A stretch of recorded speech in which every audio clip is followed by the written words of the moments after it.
It is so hard for me not to touch these two props in front of me for the sake of continuity. Woo! That hourglass is just calling my name, and that thing, I mean, who knows what that thing is called? Okay, just take a walk with me down memory lane. I'm gonna be reacting to voice memos sent in by a few of my castmates. I'm not being told who these voice memos are from, so let's see how good I am at voice recognition. I think it's that thing called a Newton's device? Newton's cradle. Newton's cradle.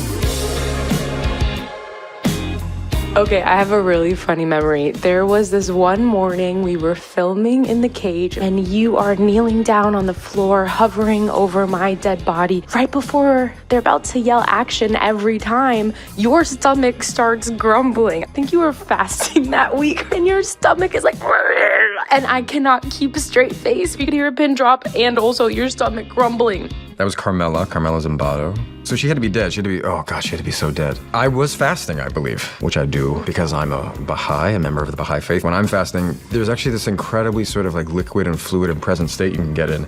And when my stomach would grumble, it wouldn't mean that I was hungry. It meant I was like so ready and present. So Joe Goldberg is so full of rage that it's like I have to run a marathon right before I rage. And actually, being on an empty stomach is like the perfect state to be in. And if my stomach gurgles, I'm like, it's gonna be a good take. I know it. I'm just so honored I was able to work with you. I bow down, Penn. I think your performance as Joe Goldberg is one of the most prolific performances of our time. You know, for the first time ever in press, I might cry. Penn Badgley, some of my favorite memories with Penn.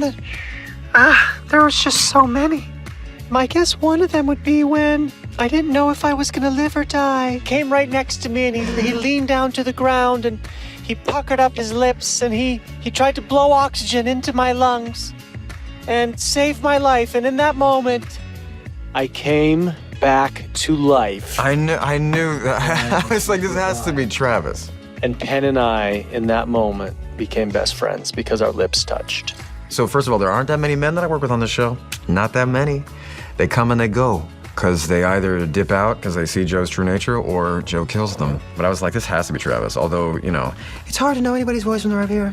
I guess, did I? I know that we spent a whole week of night shooting with our shirts off together. Does he perform CPR on him? I guess he does, yeah.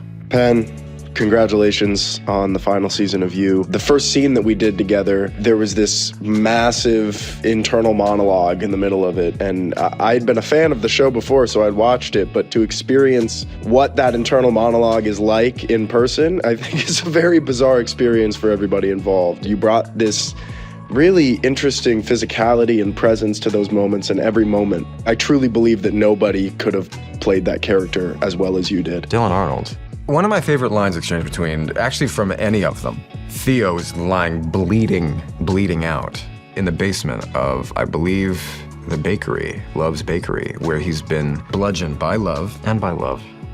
And Joe realizes he's been diddling his dandy. Don't quote me on that. And he wants somebody else anyway. He's been diddling his dandy elsewhere. You know what I mean? So I just let Joe just love that. I actually let him love Theo. We're gonna be here till 5 p.m. Who let me talk? Hola, Penn. It is your favorite Spanish daddy. My favorite memory of our time together on set was you going out and murdering people, as you do so well. Yeah. And then coming back into the cast chairs or into your trailer and meditating and telling me about your spiritual practices of peace on earth. It just didn't make sense. The fact that you were playing this stalker and murderer, and then you in real life are one of the most peaceful, meditative human beings I've ever encountered was a beautiful, beautiful thing. Is it Griffin? He sounds a little bit different. You know what it is? He sounds humbled. Griffin always smells like bubblegum in the best way. Well, you know, I mean, here's the thing. I get a lot of credit for being a good guy or not being a murderer, which is fair because most actors who play murderers are murderers, aren't they? Hi, Penn. It's me. If I had to choose a single favorite memory from working on this show with you, and there are so many to choose from, there was a day that we had to shoot for probably about 14 hours in one room. It was crazy. There were lobsters, you were having visions, there was a little bit of a scuffle, and we hit what was a pivotal moment for my character, and I was really struggling with the blocking, which, to be clear, was standing up and walking across a room. And you said, wait, let me come to you. And together, we discovered an entirely different, more intimate, more special, more fulfilling version of that scene. That's James Scully. It's really touching to hear, because this character is hard to play, which is why I always make sure I laugh during press and on set. It's one of the proudest moments of my career as an actor still today, and it was only possible because of your flexibility and your generosity and your adventurous spirit. Congratulations on a fantastic legacy. I am so proud to have been a part of it, and I hope you feel like you got your flowers. Love you, Penn. Yeah, I love you too, James. Yeah, that was really touching. That's I think all I have to say about that one. So my favorite fun memory of working with Penn is pretty silly, but it also vindicated someone in his life from decades ago. So we were on the empty Madre Linda set on the Warner Brothers lot, and we were all talking about this YouTube video that I had watched about the Rugrats spinoff, and Penn got really quiet. And so we started talking about something else, and Penn just interrupted and was like, wait, so the Rugrats spinoff did exist? So he tells us that for years he believed this kid had lied about there being a Rugrats spinoff where they become teenagers or preteens. And we all had a big laugh and was like, yeah, that kid did not lie. So it's goofy, but it vindicated that child.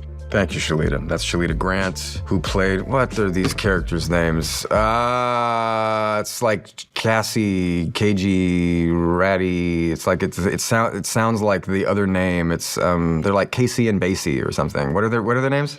Sherry and Carrie. I think Casey and Basie might be a nice alt. Rugrats. It was really funny to hear. I mean, I carried for, many, many years this idea that this kid had lied to me. Not like a big lie. It was a big thing growing up. I was the right age. Shout out to Tommy Pickles. What do I have to say about the Penny Badger? One of my favorite memories was my last day of season 3. It had been a very long day. It was already very late when I wrapped and finished. I had brought my guitar to set that day. Oh, yeah. In the hopes that you would play some Jeff Buckley. In the middle of them getting you ready, I took my guitar out of the case, I put it in your face, and I was like, play. And you were like, oh, Lord, rolled your eyes. We went outside. You started with Lover, You Should Have Come Over, I believe. And then this really beautiful thing happened. Within the next 30 minutes that followed, person after person started coming outside, and other instruments showed up. Just like, wow, look at this guy, man. He has had a day, a year, a whole season. He's probably exhausted, and he has so much work that he still has to do this evening and the rest of this week. And yet he agreed to indulge me and come and play.